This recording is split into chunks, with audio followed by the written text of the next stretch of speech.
Olá, nono ano. Tudo bem? Vamos começar o primeiro vídeo para o nono ano e vamos falar do assunto light, levinho, imperialismo. O que é o imperialismo? Primeiro, a ideia de imperialismo vem da ideia de império. E império tem relação com comando, com dominação, com controle. Se você pensar, por exemplo, na língua portuguesa, você vai ver que nós temos um tempo verbal, na verdade um modo verbal, chamado modo imperativo. Esse modo, ele não pede, ele manda. Ande, fale, compre, pegue, sente. Ele não está pedindo, ele está mandando.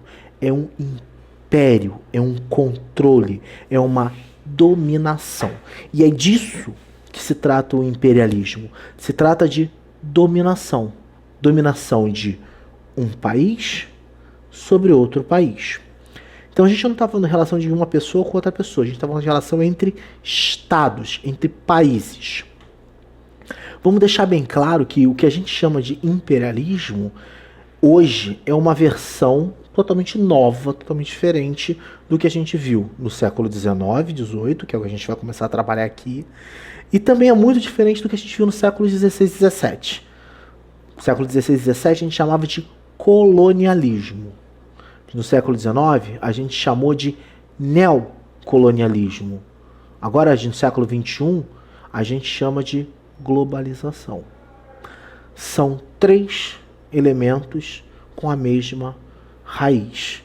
E essa raiz está diretamente relacionada à dominação.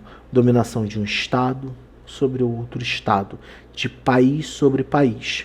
Lá nos séculos XVI e XVII, nós tínhamos a empresa colonial, uma coisa chamada o Pacto Colonial, que era o que definia bonitinho quem mandava, metrópole, e quem obedecia, a colônia. Brasil, por exemplo, nós éramos colônia de Portugal, que era a metrópole. Então havia o pacto de exclusivismo comercial, tudo que o Brasil comprava, tudo que o Brasil vendia, passava obrigatoriamente por Portugal.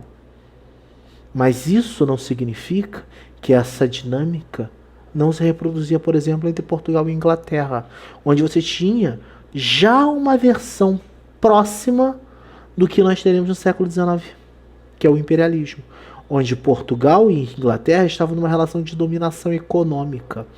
Portugal tinha muito dinheiro, dinheiro que tirava daqui do Brasil. Esse dinheiro que Portugal tirava do Brasil servia para pagar por produtos manufaturados ingleses. Produtos esses que eram muito caros e muito raros. A Inglaterra era a maior empresa industrial da época. Portugal era a maior empresa colonial da época. Então era uma relação diferente. Nós éramos dominados por uma nação que sofreu uma dominação. Havia uma frase muito importante em Portugal: guerra com o mundo, paz com a Inglaterra. Justamente porque a Inglaterra detinha vários acordos comerciais com Portugal que eram extremamente lucrativos. O chamado Methuen, que era um tratado onde Portugal vendia toda a produção de vinho que tinha para a Inglaterra. Em compensação, a Inglaterra tinha exclusividade comercial têxtil com Portugal. E aí, se você parar a pensar, por mais vinho que uma pessoa beba, ela usa roupa o tempo todo, compra roupa o tempo todo, mas não bebe vinho o tempo inteiro. Então, é uma relação muito lucrativa para a Inglaterra. E é justamente sobre isso que se trata o imperialismo. Relações lucrativas de dominação. Portugal foi um exemplo muito anterior, mas a gente pode ter outros exemplos mais recentes de imperialismo, recentes de dominação. Você pode olhar tranquilamente, por exemplo, o que a Inglaterra fez com a Índia. A Índia, esse país que tem toda essa cultura, lá da novela dos Caminhos das Índias, foi uma colônia, foi parte do Império Colonial inglês no século XIX. A rainha da Inglaterra era a rainha da Índia. Toda a dominação, toda a questão cultural, a imposição do idioma, tudo isso acontecia. E aí, quando a gente pensa em imperialismo, a gente tem que pensar na origem. Quando é que isso começou? Como é que começou o neocolonialismo do século XIX? Bom, muito se fala, mas basicamente a gente pode afirmar que aconteceu quando Napoleão II da França atacou a região da Argélia e dominou. Napoleão deu um golpe, né? Deu um truque para que não fosse associado à própria França essa dominação, usando um exército de estrangeiros, uma legião estrangeira. Esse exército, essa força militar existe até hoje, a legião estrangeira vinculada ao Estado francês, e não necessariamente com pessoas de nacionalidade francesa. São mercenários que assumem a bandeira da Legião Estrangeira e lutam guerras a favor da França sem um vínculo direto e específico com a França. Mas quando a gente pensa em formação de império colonial mesmo, primeiro a chamada Grande Colônia, vai ser Leopoldo II da Bélgica. O Congo belga. Leopoldo II, então monarca regente da Bélgica, comprou uma fazendinha no centro da África, chamada de Congo, um país inteiro, né? Na verdade, era um pouco maior do que o Congo atual.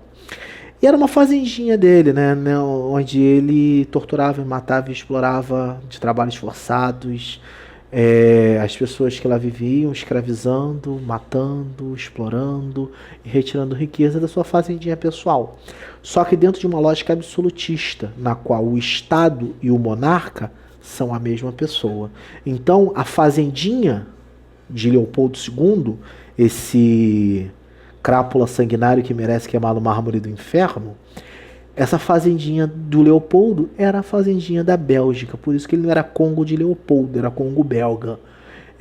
Foi a primeira chamada colônia propriamente dita do período do neocolonialismo, do imperialismo do século XIX. A partir daí outras nações se lançaram nesse barco de forma desesperada e o principal palco dessas divisões, dessa busca por colônias foi, obviamente, a África.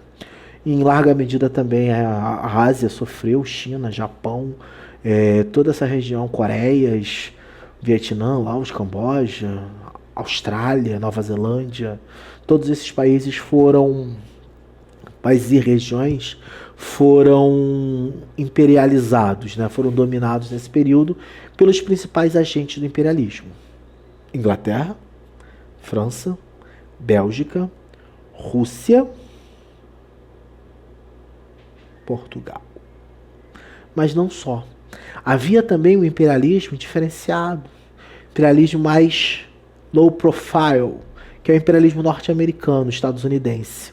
Os Estados Unidos, nesse momento, vão adotar uma coisa chamada América para os Americanos. Era um slogan, era uma doutrina. A lógica deles era tudo que acontecesse dentro das Américas, central, do sul e do norte, era do interesse dos Estados Unidos. E eles usavam a diplomacia do Big Stick, o grande porrete. Então, se era algo que era do meu interesse, eu botava o pau e sentava pregado em todo mundo e tomava controle de tudo. Então, o Big Stick, o grande porrete, um pedaço de pau, era uma manifestação da força militar dos Estados Unidos no continente. E eles usaram isso em diversos momentos para alterar, modificar ou substituir o controle de alguns países. Um bom exemplo disso é o Panamá. Panamá não existia até a criação do Canal do Panamá. Quando o Canal do Panamá foi criado, ele passou para o controle dos Estados Unidos a partir do fomento de um movimento de independência do Panamá que não existia antes. Imediatamente os Estados Unidos controlou o Canal do Panamá, que é muito interessante para eles. É bom salientar que dentro do imperialismo a gente tem três estilos, né? Três formas de controle. Não é tudo igual, não é tudo a mesma coisa. Tem três formas. A forma mais branda, entre aspas, do imperialismo é a chamada área de influência. Numa área de influência não tem uma dominação militar. É uma dominação puramente ideológica e econômica. Concessão de empréstimos, investimentos, apoio a grupos políticos, a elites. Então, esse movimento ele vai fazer com que haja uma influência muito forte do país imperialista sobre o país dominado, sem uma intromissão direta na política local. O presidente, ou o rei, ou o governante, seja lá quem for, continua sendo o que era antes, mas ele é apoiado, incentivado economicamente, financiado através de empréstimos a fazer aquilo que seja bom para o país dominador, para a metrópole, para a nação imperialista.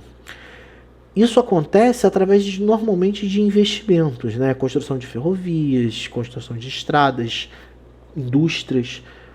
Por um olhar mais tecnocrático, econômico da coisa, era muito positivo, porque era o capitalismo chegando forte, criando emprego, gerando renda, oba! Só que ele tem dois lados. Ele só funciona enquanto aquela elite, aquele governo é favorável e interessante ao explorador internacional, ao imperialista. No dado momento em que aquele governo começa a mudar suas prioridades, começa, por exemplo, a pensar em vamos tentar diminuir a pobreza, esse governo é trocado. Inicialmente, no que a gente chama de um protetorado. Esse protetorado, ele vai ter um governo escolhido pelo imperialista. O país que domina, ele vai substituir o governo local que não lhe era mais favorável por um governo local que lhe é favorável. Através de um golpe de Estado, militar, vários fatores. Onde isso aconteceu, por exemplo? Brasil. O golpe de 1964, golpe militar, foi um golpe financiado e apoiado pelos Estados Unidos. Porque o governo João Goulart, o governo Jango, não lhe era um governo favorável. Era um governo que tinha perspectivas extremamente populares e populistas. E a elite local e as forças armadas, suas avalistas, com o apoio dos Estados Unidos, tomaram o poder, expulsando João Goulart, depondo João Goulart, estabelecendo a ditadura militar de 64. Atuação imperialista. O mesmo aconteceu no México, Chile, Venezuela, Cuba, vários outros países. Mais para frente, nós vamos ter um outro tipo de imperialismo, que é a colônia propriamente dita, no qual o país imperialista ele perde totalmente os pudores de preocupar com o governo local e coloca-se como governante. Vai ser o que acontece na Inglaterra em relação à Índia. A Índia começa como área de influência, se torna um protetorado e, em dado momento, não tem mais governo local. Quem governa a Índia é a própria Inglaterra. A rainha da Inglaterra se torna imperatriz da Índia. Isso vai acontecer em vários outros lugares, em várias outras situações. Você ainda tem hoje, por exemplo, territórios que são fora do espaço físico de um país, mas são territórios daquele país ainda. Por exemplo, aqui na América do Sul, a gente tem Curaçao. Curaçao fica na costa venezuelana, mas Curaçao não é da Venezuela, é da Holanda. E o mesmo vale, por exemplo, Suriname, vários outros países. Isso também se reproduz em vários lugares na África, por exemplo, Gibraltar. Gibraltar fica na África, mas é um território espanhol. Na verdade, inglês. Rola uma briga entre Inglaterra e Espanha por esse território. Mas todas essas situações fazem direta referência à dominação. Dominação de um país, o imperialista, sobre um outro país, o dominado. Seja através de uma área de influência, seja através de uma presença atuando diretamente na escolha do governo local, seja através da dominação direta desse país sobre o outro com retirada do poder local. É importante sinalizar que o imperialismo, por mais que seja um processo econômico diretamente relacionado a um capitalismo, o imperialismo também tem seu viés cultural, de dominação e influência cultural muito intensos. Brasil e Estados Unidos um bom exemplo sobre isso, né? Durante os primeiros períodos de dominação imperialista você tem a influência cultural muito forte através do cinema, das propagandas, e você vê isso nas nossas marcas de vocabulário, né? Mouse, short, shirt, Coca-Cola, jeans, são todas palavras em inglês que nós adotamos diretamente no nosso vocabulário por conta dessa dominação. Você não vai encontrar esse mecanismo, por exemplo, em Portugal, porque Portugal lidou com esse processo anteriormente em relação à Inglaterra e teve uma ruptura dessa dominação. Nessa ruptura, Portugal expurgou essas palavras de origem britânica e acabou criando uma resistência a isso. Então, se você for, por exemplo, em Portugal e procurar o mouse do computador, ninguém vai te dar o mouse, eles vão te dar o rato. Simples. Eles não vão ter uma t-shirt, eles vão ter uma camisola. Então, são várias palavras que nós adotamos do inglês por conta dessa influência cultural do imperialismo que você não encontra, por exemplo, em Portugal, que tem a mesma língua que a gente. E é também importante frisar que essa troca cultural ela tem mão dupla. Da mesma forma que o país imperialista influencia o país colonizado também influencia o país imperialista. Tá? Há uma troca nesse sentido. Um bom exemplo disso entre Inglaterra e Índia você vai encontrar. A Inglaterra impôs sua cultura, sua língua, seus costumes à Índia, mas hoje a comida mais popular na Inglaterra é a comida indiana. Estados Unidos e México, por mais que os Estados Unidos imponham sua doutrina, sua cultura, sua força sobre o México, a comida mexicana é a que manda lá nos Estados Unidos. Então fica aí essa análise sobre o imperialismo. Próximo tópico que a gente vai tratar, a gente vai explorar um pouquinho mais essa questão do imperialismo e as suas relações com a Primeira Guerra Mundial. Abraço para todo mundo, beijão e a gente se vê no próximo vídeo. Tchau!